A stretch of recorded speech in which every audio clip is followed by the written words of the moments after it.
La persuasión es un cambio mental, es decir, consiste en cambiar lo que la gente opina, sus evaluaciones, puede ser lo que piensa sobre un tema, sobre una propuesta, sobre una idea, pero también lo que se opina sobre una persona o sobre una organización o sobre uno mismo. Obviamente, cualquier cosa puede ser un objeto de actitud y la persuasión consiste en cambiar las evaluaciones sobre ese objeto de actitud. Luego es imprescindible, el elemento esencial del cambio es que tiene que ser un cambio mental, porque es importante distinguir esto de otras formas de cambiar. Hay gente que puede cambiar su conducta y hacerlo sin estar de acuerdo con lo que le toca hacer por las circunstancias. Y es cierto que no todos los cambios de actitud luego se traducen en comportamientos, pero para que haya persuasión lo primero que tiene que ocurrir es un cambio en estas evaluaciones y aquí la idea fundamental es que cualquier cosa puede ser objeto de evaluación, no hace falta que sea una propuesta persuasiva o un anuncio comercial o un candidato político, cualquier cosa, incluso los constructos mentales pueden ser objeto de evaluación. Y la otra idea es que estas actitudes se pueden medir y se pueden medir de muchas maneras. La más fácil es preguntarle a la gente qué opina sobre algo o si le gusta algo y en qué medida. Pero también se pueden inferir a través de otros procedimientos. Luego, la persuasión es un cambio mental, el constructo que es objeto de interés son las actitudes pueden ser hacia cualquier cosa y existen muchas formas de medir las actitudes, siendo la más frecuente simplemente preguntar a la gente por sus opiniones. Muy buena pregunta, pero hay que descomponerla porque son muchas cosas.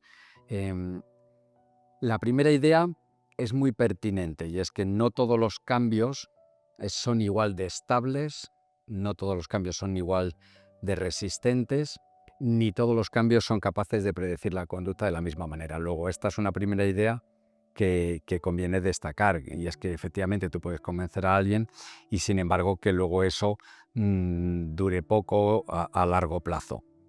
Estabilidad, resistencia y predicción de la conducta son indicadores de cómo de fuerte es ese cambio. Y existen varios determinantes que hacen más probable que los cambios sean duraderos. El más importante de todos es cuánta elaboración mental, cuánto de implicado está el receptor en los procesos de cambio. Es decir, se puede conseguir que la gente cambie tanto cuando piensan mucho como cuando piensan poco. A esta distinción a veces se la llama ruta central versus ruta periférica o con procesamiento controlado versus automático. Hay muchas terminologías para hacer referencia a esta dualidad entre mucho pensar y poco pensar, pero la distinción es imprescindible porque a mayor grado de elaboración, mayor estabilidad, resistencia y capacidad de predecir la conducta. Es decir, hay cambio de actitud, las actitudes difieren en fuerza, unas son más estables, más resistentes y más capaces de guiar la conducta. Hay otros indicadores de fuerza como la ambivalencia, la seguridad con la que acompañas esas actitudes, etcétera. Pero bueno, lo importante es que los cambios duraderos se suelen medir en si varía una actitud en el tiempo, tanto si se hace un ataque entre medias como si no, es decir, la estabilidad es la permanencia en el tiempo en ausencia de información contraactitudinal, la resistencia es lo mismo pero interviniendo, dando más información en una dirección contraria, y la predicción de la conducta es la consistencia entre lo que tú opinas y luego lo que haces. Pues si dices, no, a mí me gusta esta marca mucho más que la otra, bueno, pues luego hay que ir a ver si realmente es la que compras cuando estás en condiciones de tomar decisiones. Todo es importante y todo va a contribuir, pero técnicamente, en la medida en que la persuasión la estamos definiendo como un cambio mental, lo más importante es el receptor, porque es donde se produce el cambio. En ese sentido, la fuente, pues la credibilidad, el atractivo, el estatus numérico de la fuente o su poder percibido o atribuido, todo eso va a jugar un papel, pero por mucho que haga el emisor, el cambio lo tiene que hacer el receptor, que es de hecho donde se va a medir si se ha producido la persuasión.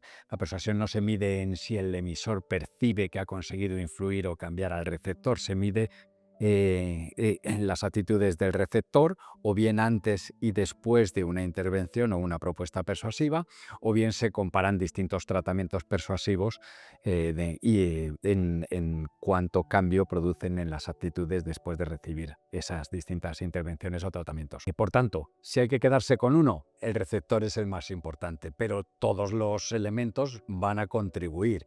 De hecho, el escenario ideal desde el punto de vista de la persuasión es uno en el que convergen todos los elementos, es decir, tenemos una fuente con alta credibilidad, experticia, experiencia, alto atractivo, que domina el mensaje y que por tanto es capaz de generar unos argumentos muy persuasivos que encajen con el receptor, porque a veces lo que la fuente cree que es convincente no tiene por qué coincidir con cómo lo percibe el receptor. Luego, en última instancia, lo que se busca es que todo confluya, que haya un emparejamiento. Ahora esto está muy de moda a todos los niveles, pero el personalizar los intentos persuasivos, algo que cada vez se permite con más facilidad a través de la nueva tecnología, hacer más personalizados cada uno de los anuncios que te llegan, por ejemplo, pues se supone que mejora la capacidad del receptor y la motivación para generar pensamientos que vayan en línea con la propuesta persuasiva. Pero de nuevo, una vez más, lo importante no es lo que hace el emisor ni cómo de buenos son los argumentos. En última instancia, siempre va a ser cómo procesa esos argumentos la persona y qué hace con esos pensamientos que ha generado, que esa es la parte a la que iremos después, porque es el salto de la cognición a la metacognición. De momento, aquí lo que te he introducido es una distinción entre un modelo muy clásico e intuitivo de la persuasión en el que el emisor hacía todo, y si lo hacía todo bien, se suponía que el receptor, que era pasivo, es decir, que hacía como una fotografía de lo que se le decía, iba a cambiar de manera natural. Es decir, si tú tienes una persona creíble y atractiva, que te da muchos argumentos muy fuertes sobre un tema para el cual tú no tienes una opinión todavía formada, pues lo normal es que cambiaras en la dirección de esos argumentos. Sin embargo, ya te adelantaba antes que no tiene por qué ser así.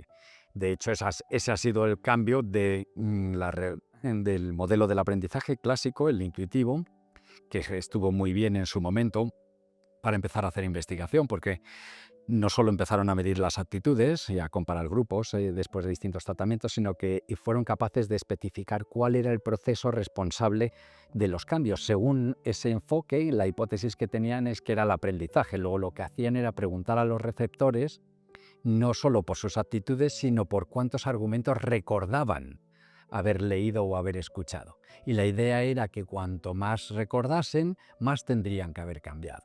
Y gracias a que fueron capaces de operativizar de una manera tan concreta un proceso psicológico tan sofisticado, se empezó a hacer mucha investigación. Y lo que se encontró es que esta hipótesis no cuadraba con los datos. Es decir, que tú podías recordar muchos argumentos y sin embargo no haber cambiado nada, y lo contrario, no recordar necesariamente mucho de lo que habías leído, escuchado o visto, y sin embargo haber cambiado bastante. Luego había poca correlación entre los indicadores de aprendizaje, en este caso operativizado a través del recuerdo, y el cambio de actitud. Y eso es lo que dio lugar a esta revolución cognitiva, y es, si no es el mensaje, no son solo los argumentos, no es el emisor, no es que todo lo haya hecho bien, es que si mientras yo te estoy hablando, tú estás contraargumentando por dentro, es decir, que no, cada vez que yo te digo algo, tú por dentro le buscas una pega o una excepción, lo que va a importar al final del día es lo que hayas pensado tú, no lo que yo te haya dicho. Por eso lo importante de la persuasión siempre es el otro. Por eso hay que intentar personalizar, es decir, hacer que tus propuestas tengan cierta relevancia personal para la otra persona, pero en el caso de que no lo consigas, siempre Y esta es una paradoja de la persuasión, donde también aquí hay un cambio de paradigma. Antiguamente se pensaba que los mejores persuasores eran aquellos que tenían una retórica extraordinaria. Y no, con este cambio de paradigma de los modelos de aprendizaje muy intuitivos y pioneros en el estudio empírico de la persuasión, pero superados ahora por los enfoques cognitivos, lo que sabemos es que un buen persuasor es aquella persona capaz de conseguir orientar la dirección en la que el receptor genera pensamientos. Es decir, que en lugar de hablar, si tú quieres convencer a alguien, lo que tienes que conseguir es que hable el receptor. Eso es, porque si yo consigo que tú convenzas a otra persona de algo que yo quiero que pienses, tú, aunque lo estés haciendo como si dijéramos, por ejemplo, por asumir un papel o por adoptar un rol o por ayudarme o por complacer a quien te lo pide o porque te llevas un incentivo en el caso de que convenzas a un tercero, al final, en el proceso de convencer a otro, es donde te vas a convencer tú mismo. Porque tú ahora en ese escenario eres el emisor, el mensaje y el receptor, las tres cosas a la vez. Claro, incluso los políticos, que a veces tienen unas ideologías tan marcadas que no se pueden permitir ni siquiera cambiar de opinión de manera privada, el único escenario en el que se puede conseguir esa apertura mental es precisamente ponerles a representar el papel en el que tendrían que generar el mensaje contrario. Es decir, aunque solo sea para planificar una campaña desde el punto de vista de anticiparnos a lo que nos va a decir la oposición, bueno, pero ya tienen que estar pensando en la dirección que de otra manera no pensarían de manera natural, porque su ideología o su identidad partidista no les permite hacerlo de manera espontánea. Y si tú haces como si estás de acuerdo con algo y en ese proceso tienes que convencer a otros de lo que puede empezar siendo una mentira, al final la psicología lo que dice es que esos pensamientos que has generado acaban quedándose contigo y tienen el potencial, por tanto, de cambiarte. Porque, de nuevo, según este enfoque, en el fondo, todo es autopersuasión. Muy cargada también esta pregunta, porque se mencionan dos cosas que son diferentes. Es decir, por un lado está la metacognición, que es la nueva revolución que hay no solo en la psicología de la persuasión o la ciencia del cambio de actitudes, sino en general en otras áreas de la psicología. Ya no va solo de conseguir que la gente piense una cosa o piense otra, sino de qué hacen las personas con esos pensamientos. Es decir, que dos personas pueden pensar de manera similar y, sin embargo, una estar más cómoda que otra con lo que piensa, o una creer que esos pensamientos tienen más validez que la otra, o una pensar que esos pensamientos vienen de ella misma y la otra pensar que no, que se los han impuesto o son el resultado de haber visto demasiada propaganda. Es decir, dos personas pueden tener exactamente el mismo número de pensamientos en la misma dirección, es decir, se equiparan esos parámetros cognitivos, la dirección y la cantidad de pensamientos, y sin embargo crearse una diferencia totalmente distinta. Y esa es la revolución metacognitiva. O sea que aquí ya hemos pasado por tres fases, si te das cuenta. Primero, del modelo del aprendizaje clásico a un modelo cognitivo. Ahí el acento se empezó a poner en lo que piensa el receptor y cuánto piensa. En lo que piensa, porque determina la persuasión, y en cuánto piensa, porque determina cómo de fuertes son esos cambios a medio plazo. Y ahora lo que estamos es en esta nueva revolución de tercera generación o metacognitiva, como le quieras llamar, recibe muchas acepciones para referirse a ella, pero todas tienen que ver con lo mismo, y es qué piensas y qué haces sobre tus propios pensamientos. De tal forma que ahora ya no solo queremos cambiar lo que piensa la gente, sino que queremos también influir en cómo usan esos pensamientos que han generado. No es suficiente conseguir que alguien piense lo que tú esperas. La persona también tiene que creerse esos pensamientos, tiene que confiar en ellos, tiene que estar seguro de que los pensamientos que ha generado son válidos y que por tanto merece la pena actuar sobre ellos. Y ese salto ha sido revolucionario, por lo que te digo, porque tú puedes conseguir que dos personas que piensan lo que ya has conseguido que generen en dirección de la propuesta, que es del objeto de cambio, y sin embargo una persona acabaría convencida y actuando en consecuencia y la otra no. Y lo que es más importante, una persona que te lleva todo el rato la contraria no tiene por qué ser un caso perdido desde el punto de vista de la persuasión. Es decir, una persona que es resistente porque está contraargumentando constantemente, si ves que no puedes cambiar la dirección de esos pensamientos porque están muy consolidados, lo que sí puedes hacer es por lo menos introducir dudas sobre la validez de los mismos. Y es un cambio de perspectiva. En lugar de intentar convencer todo el rato a las personas hablando tú, ahora lo que quieres es que el receptor sea el que hable. Y si lo que habla el receptor no va en línea con lo que podrían ser los intereses de cambio, entonces se puede relativizar la validez percibida o la comodidad con respecto a esos pensamientos. Este es un modelo metacognitivo que en el caso de la persuasión se ha operativizado en la teoría de autovalidación, que tiene que ver con si tú consideras válido esos pensamientos. Y de nuevo, hay validación cognitiva, hay validación afectiva y de otro tipo. Y me preguntabas antes, ¿y qué papel juega la autopercepción?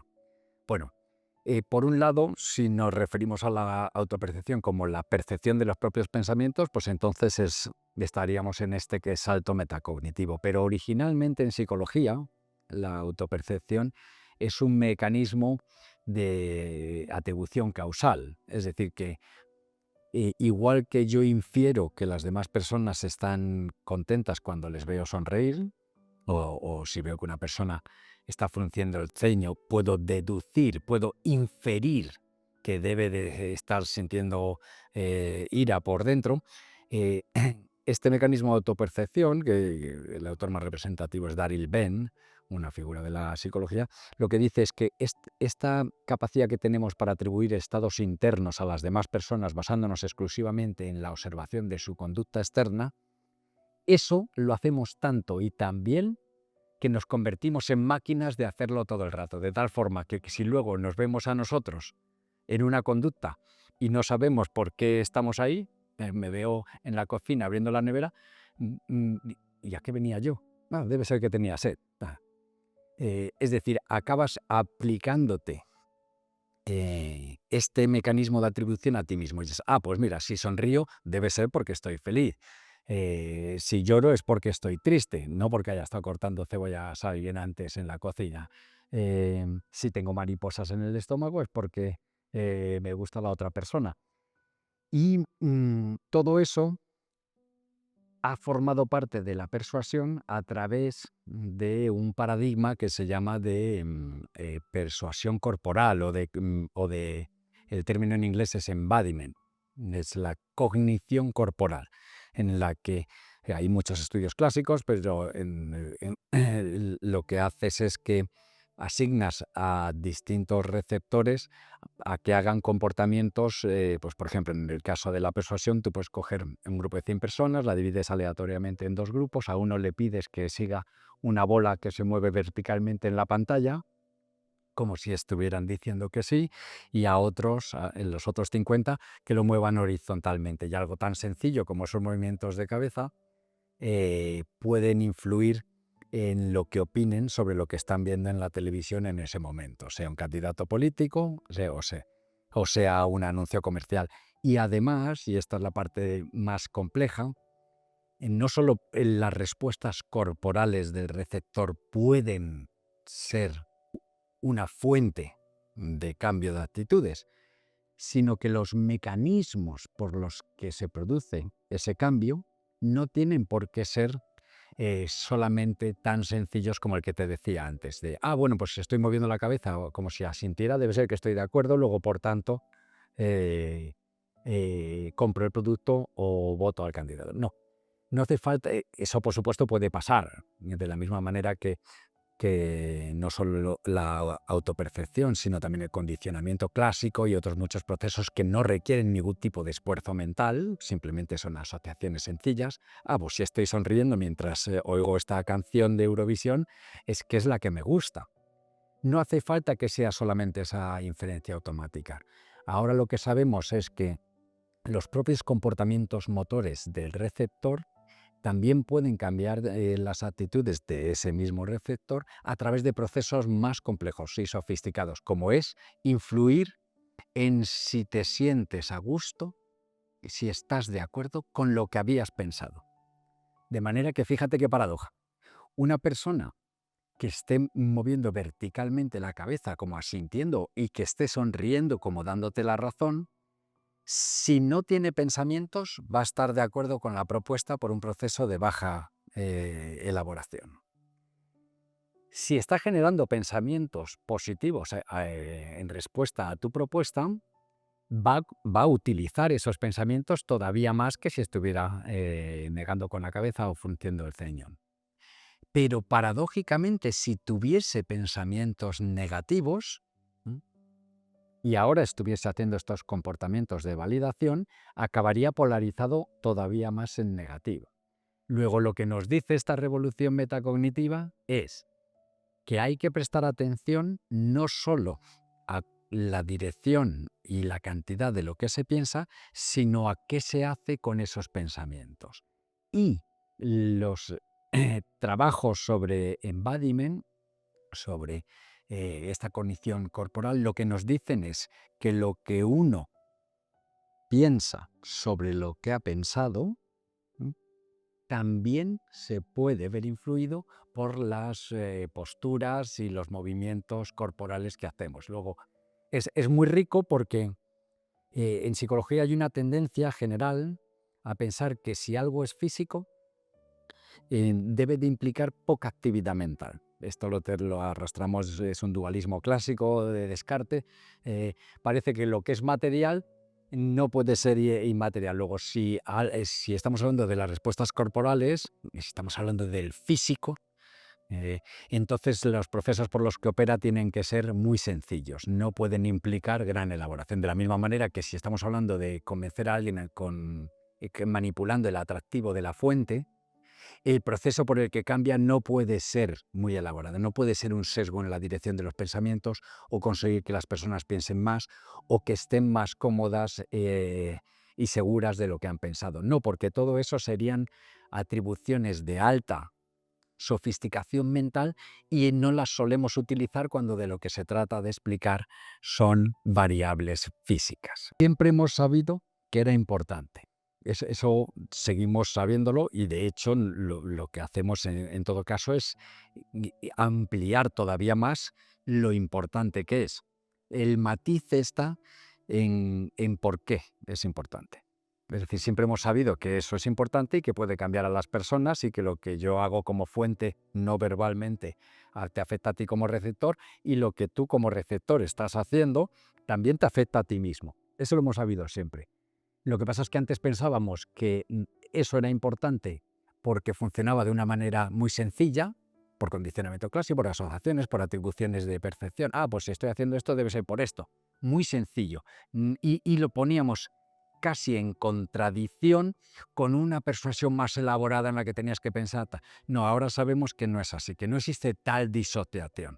Y es que el cuerpo puede hacer que pienses más o que pienses menos, tanto el tuyo como el del emisor. Puede influir, por tanto, en la dirección y en la cantidad de los pensamientos que se generan, pero no solo eso. También puede influir en qué hace la gente con esos pensamientos una vez que ya los ha tenido. Luego, la influencia es mucho mayor si cabe, puesto que los procesos corporales pueden operar por todos los mecanismos psicológicos que hemos identificado como relevantes para la persona. Se puede convencer tanto a las personas que están polarizadas como a las que no, pero obviamente es un reto más difícil convencer a las personas que son resistentes a cambios. Si algo te importa mucho, es parte de tu identidad, no vas a estar tan abierto al cambio. pero eso no quiere decir que sea imposible, simplemente quiere decir que es más difícil. Y los procedimientos que normalmente funcionan para cambiar a personas menos polarizadas a lo mejor no son las únicas o las mejores estrategias para cambiar a las personas que están más polarizadas. Un ejemplo de esto es los mensajes de dos lados suelen ser bien recibidos por las personas que están muy polarizadas y que son muy extremas. ¿Por qué? Porque implican que les reconozcas una parte de lo que ellas ya piensan. De tal forma que si tú le dices, mira, comparto esta visión, esta y esta y esta, al mismo tiempo hay que tener en cuenta esto otro, esto otro. Bueno, ya te coloca en un sitio más objetivo donde no le estás negando la existencia de esos argumentos en la dirección que justifican su polarización, sino simplemente lo estás planteando como un mensaje de dos lados que suele estar bien recibido, y esa suele ser una buena estrategia. Como te decía, a veces estrategias para aumentar la confianza en los pensamientos que han generado pueden no funcionar tan bien con las personas que son extremas, donde a veces es a través de la duda y la compensación de esas dudas donde se les puede llegar. Es decir, ¿se puede cambiar a las personas que están muy polarizadas y que tienen unas actitudes muy extremas? Sí. ¿Es fácil? No, es más difícil que a las personas que no son tan extremas.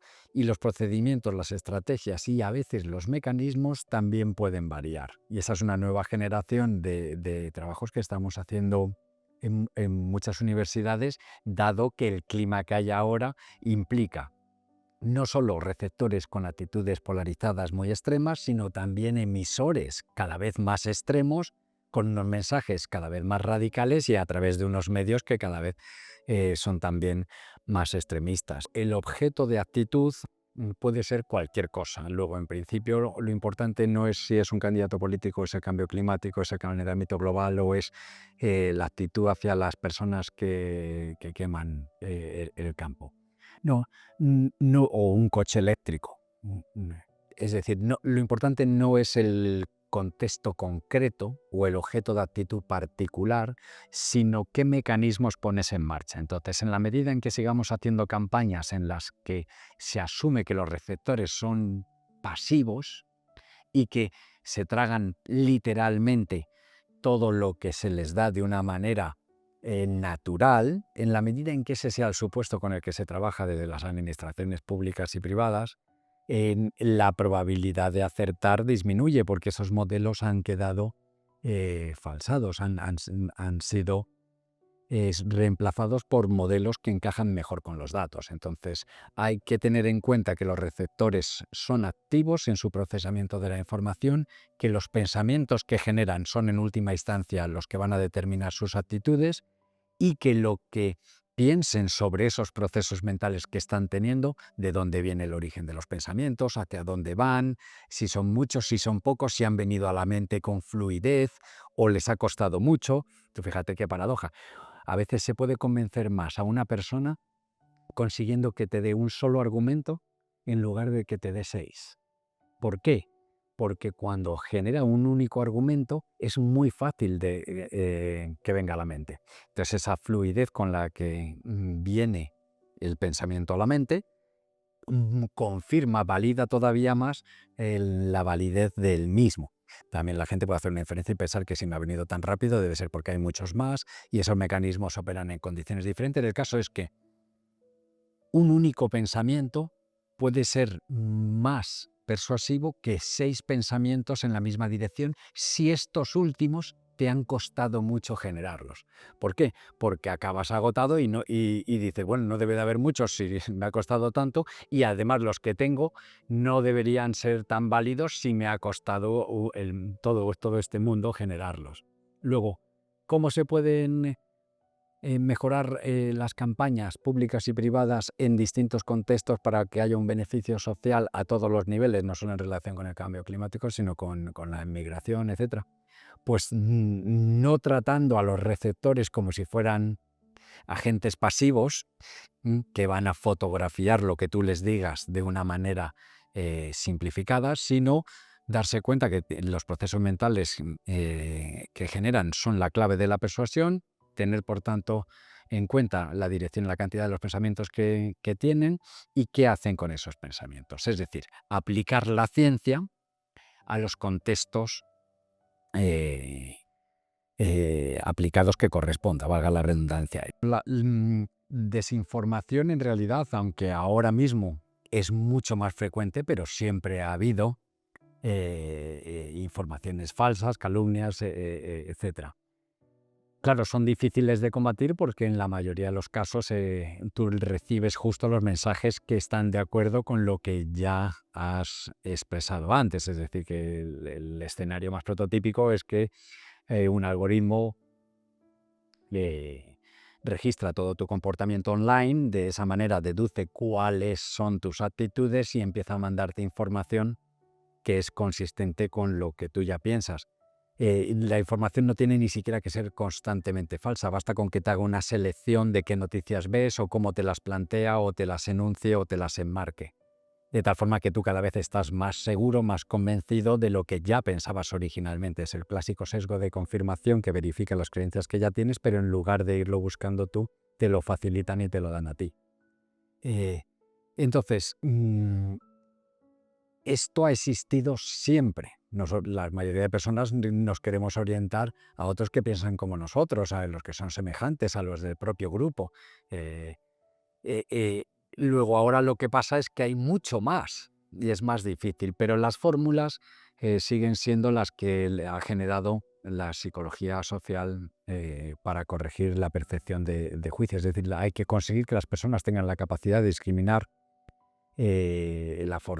cuando un argumento tiene méritos, cuando no, cuando una persona tiene intereses en convencerte, cuando no, qué cosas están sesgadas y qué cosas tienen más veracidad. Y eso implica, si te das cuenta, eso implica seguir pensando y además pensando cada vez en más cosas y pensando de una manera bien calibrada, que es un reto inmenso, pero es por ahí por donde van las cuestiones. Y en materia de corrección por estos posibles sesgos que produce la desinformación, también ha habido una revolución. Es decir, no solo se trata de generar un pensamiento crítico que te ayude a discriminar cuando algo es verdadero, cuando es falso, cuando está impostado, cuando está diseñado para ti o no, sino también hay una revolución metacognitiva con respecto a la calibración de la propia mente. Es decir, que no solo tienes que ser capaz de responder bien a la información externa, sino también manejar bien las percepciones de contaminación y de sesgo en relación con lo que estás generando tú mentalmente. Luego es un trabajo cada vez mayor. Bueno, yo creo que justamente todas las preguntas que preceden a esta última son una perfecta ilustración de cómo la ciencia al final es lo más práctico. Es decir, no hay nada mejor que tener una buena teoría. Si tú crees que se convence a la gente hablándole mucho, eso es lo que vas a hacer. Y cada vez que se resistan vas a hablar más. Ese modelo está obsoleto y eso lo sabemos gracias a las primeras 2 o 3 décadas de investigación sistemática. Entonces la ciencia lo que ha hecho es decirnos que no, que lo que tienes que conseguir es que la otra persona piense, genere sus propios pensamientos. Estás mejor haciéndole preguntas o haciéndole hablar, mucho mejor que dándole, en lo que ahora llaman a los jóvenes, dándoles una chapa. No, pues es mejor que la chapa la generen ellos en respuesta a las situaciones que tú vas creando. Entonces, la persuasión, la ciencia de la persuasión, lo que va a hacer es ir mejorando nuestro conocimiento sobre cómo cambian las personas y eso lo que va a hacer es que no solo la comunicación pública, sino los procesos terapéuticos, es decir, todos los contextos donde el cambio sea importante, sean cada vez más, sean cada vez mejores en el sentido de estar más en consonancia con lo que la ciencia recomienda para esas circunstancias. Entonces no hay nada más bonito, como te decía, que una buena teoría capaz de predecir lo que va a pasar, y la ciencia en esto a la psicología la ha venido a ver, esa es la verdad, porque y en el contexto de la persuasión me piensa que el cambio de actitudes es uno de los orígenes de la psicología social. Llevamos más de 100 años con experimentos y trabajos empíricos, Y como es un esfuerzo colectivo y acumulativo, cada granito pequeño de arena, un artículo pequeñito que en un contexto aislado quizás no tenga mucho sentido en sí mismo, pero si es parte de todo este esfuerzo colectivo que se acumula y que va mejorando y se va revisando a sí mismo, se va calibrando, se va depurando, se va haciendo cada vez más sabio. eh, el, Eso es lo que hace de la ciencia algo tan bello y de la academia el espacio para la ciencia. Luego, yo en concreto soy un apasionado, como puedes ver, de ambas cosas, y no hay nada que me guste más que la psicología, en este caso la psicología social y lo que nosotros hacemos del estudio de los procesos psicológicos que subyacen al cambio mental. Eso es una pasión. O sea que eso es lo que podemos hacer, invertir más en ciencia.